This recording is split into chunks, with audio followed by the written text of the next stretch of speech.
Dear students, इस video lecture में हम बात करेंगे एब्सोल्यूट और रिलेटिव पाथ की। ये बात तो आप बहुत अच्छी तरह से जानते हैं कि जब भी हमने एक इमेज को वेब पेज के साथ लिंक करना होता हो तो हम सोर्स के एट्रीब्यूट में इमेज का पाथ स्पेसिफाई करते हैं। इसी तरह अगर हमने एक वेब पेज को दूसरे वेब पेज के साथ कनेक्ट करना हो तो हम href के एट्रीब्यूट में दूसरे वेब पेज का पाथ या लोकेशन स्पेसिफाई कर देते हैं।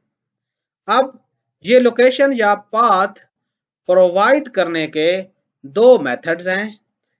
एक को हम एब्सोल्यूट पाथ कहते हैं, दूसरे को हम रिलेटिव पाथ कहते हैं। एब्सोल्यूट पाथ में आप फुल पाथ मेंशन करते हैं, स्पेसिफाई करते हैं सोर्स या href के एट्रीब्यूट में एज ए वैल्यू।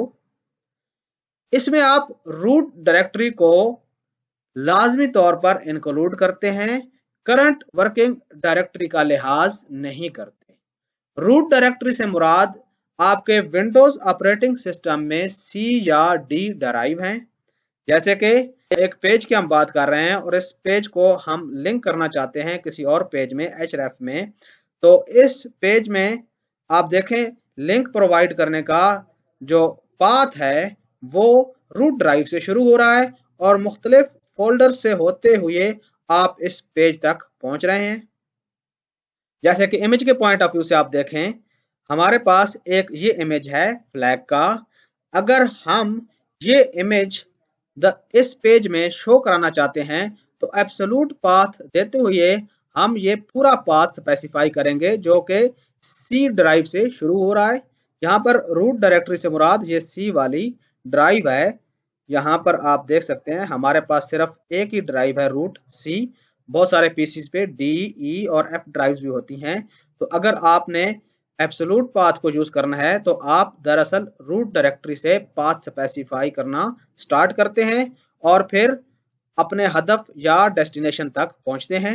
अब अगर हमने ये इमेज इस पेज में एब्सोल्यूट पाथ की स्ट्रेटेजी को यूज करते हुए डिस्प्ले कराना है तो इसका कोड कुछ इस तरह से होगा।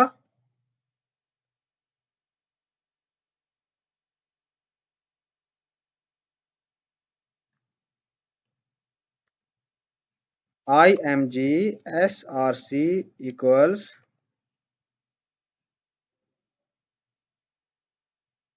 ये पूरा पाथ आप स्पेसिफाई करेंगे, कंट्रोल वी, और यहाँ पर इमेज का नाम flag.png यानी इमेज की एक्सटेंशन, कंट्रोल एस। अब ये जो तरीकाकार है इमेज को डिस्प्ले कराने का और यहाँ पर सोर्स में इमेज की जो पाथ की लोकेशन स्पेसिफाई करने का, इसको एब्सोल्यूट पाथ कहते हैं। और ये देखें इमेज डिस्प्ले हो गया है। अगर आप गौर से देखें तो हमने ये वाले जो पेज के लिंक स्पेसिफाई किए हैं ये भी एब्सोल्यूट पाथ की स्ट्रेटेजी को यूज करते हुए प्रोवाइड किए हैं। यहाँ पर एक बात नोट कर लें कि जब आप किसी दूसरी वेबसाइट के पेज को लिंक करना चाहते हैं अपनी वेबसाइट में तो आप कंप्लीट यूआरएल स्पेसिफाई करते हैं, यानी वेबसाइट की डोमेन नेम और जिस फाइल या फोल्डर में वो पेज मौजूद है और प्रॉपर प्रोटोकॉल।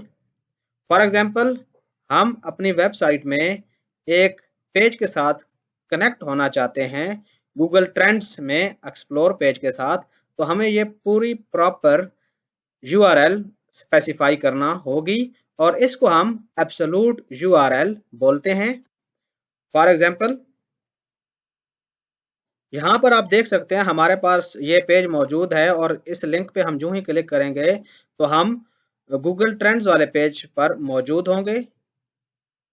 ये देखें, ये हम गूगल वाली वेबसाइट पे चले गए और इसमें ट्रेंड्स में मौजूद एक्सप्लोर वाले जो पेज है उस पर मौजूद हैं।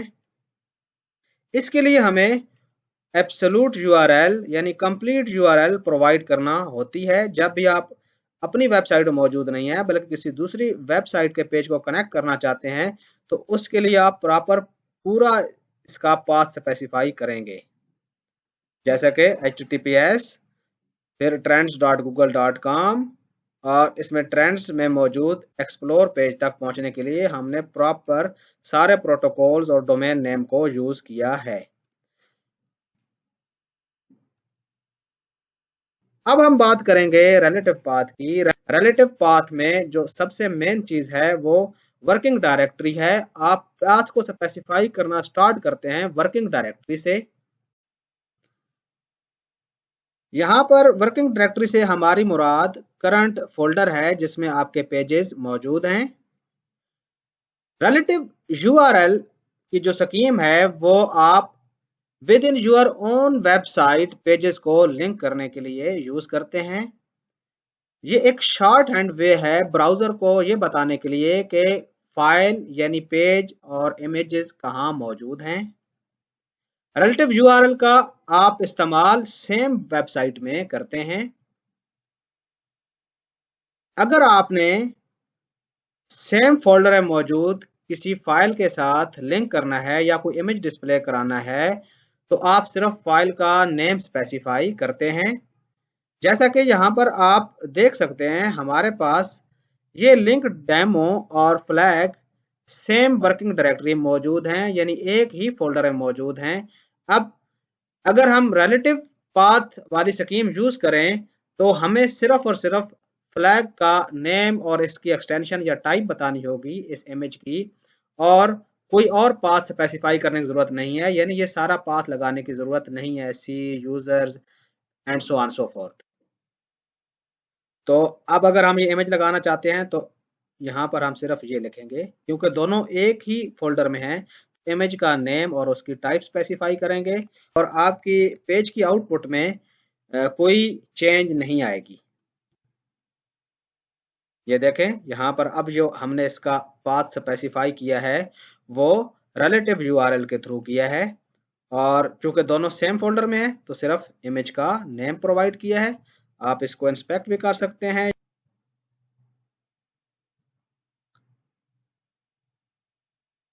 यहाँ पर आप इमेज का सोर्स देख सकते हैं कि ये flag.png है, लेकिन ब्राउजर ने ये पूरा पाथ आपके लिए खुद से कंप्लीट कर दिया है।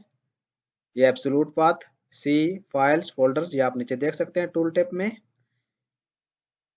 तो रिलेटिव पाथ में पहली स्कीम तो हमने डिस्कस कर ली। अब अगर ऐसे हो कि चाइल्ड फोल्डर में मौजूद हो इमेज तो आप चाइल्ड फोल्डर का नेम स्पेसिफाई करेंगे, उसके बाद फॉरवर्ड स्लैश लगाएंगे, उसके बाद फाइल का नेम। ये देखें अब हमारे पास लेट से इस में मौजूद पेज में हम ये वाले इमेजेस लगाना चाहते हैं, लेट से प्लेट स्टैक। तो इसके लिए हमें सबसे पहले इमेजेस के फोल्डर का नाम लिखना होगा।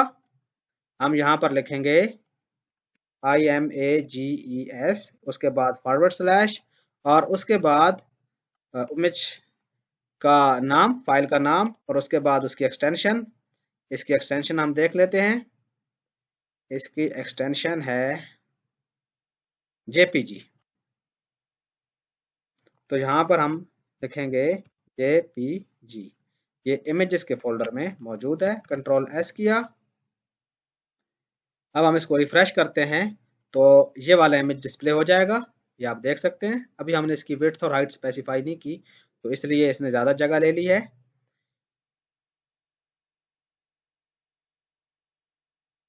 यहाँ पर हम विड्थ इक्वल्स लेट से 100 और height equals 100। Control S, refresh किया।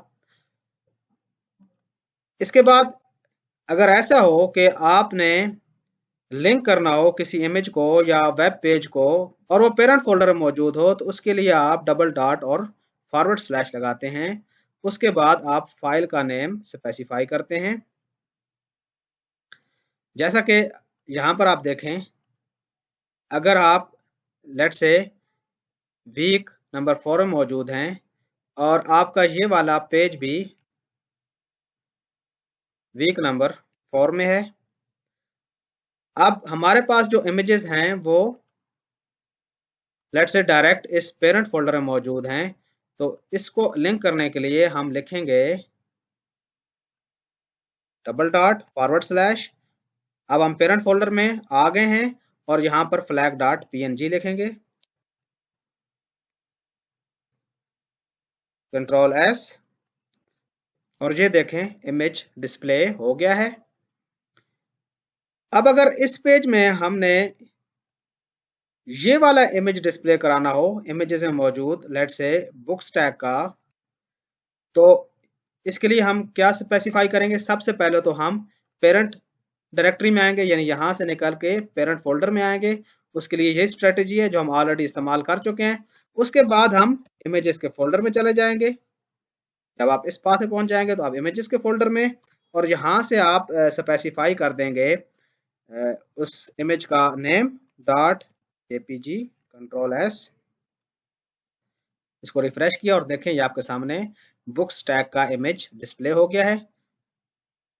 बाज़ औक़ात ऐसे होता है कि आपको पेरेंट के पेरेंट में जाना पड़ सकता है, तो उसके लिए आप यहाँ पर फिर से स्पेसिफाई कर देंगे डबल डॉट और स्लैश, तो आप पेरेंट से पेरेंट में चले जाएंगे। और ये तरीकाकार अभी हमने इमेज के पॉइंट ऑफ व्यू देखा है, बिल्कुल यही तरीकाकार href में पाथ देने का है, रिलेटिव कोई फर्क नहीं है। सिर्फ यहाँ पर आप लिंक में href दे देते हैं और बाकी रिलेटिव पाथ देने का तरीकाकार इमेज का और पेज का सेम है। सिर्फ यहाँ पर जेपीजी वगैरह होता है इमेज का नाम और उसकी टाइप, यहाँ पर आपके पास HTML का पेज और उसकी टाइप डॉट HTML होती है। बाकी चीजें सेम होती हैं, यानी ये रूल्स के पेरेंट फोल्डर में कैसे जाना है या चाइल्ड फोल्डर में कैसे जाना है, ये सेम होते हैं। डियर स्टूडेंट्स, इसके साथ ही हमारा ये वाला लेक्चर खत्म हुआ। Stay blessed.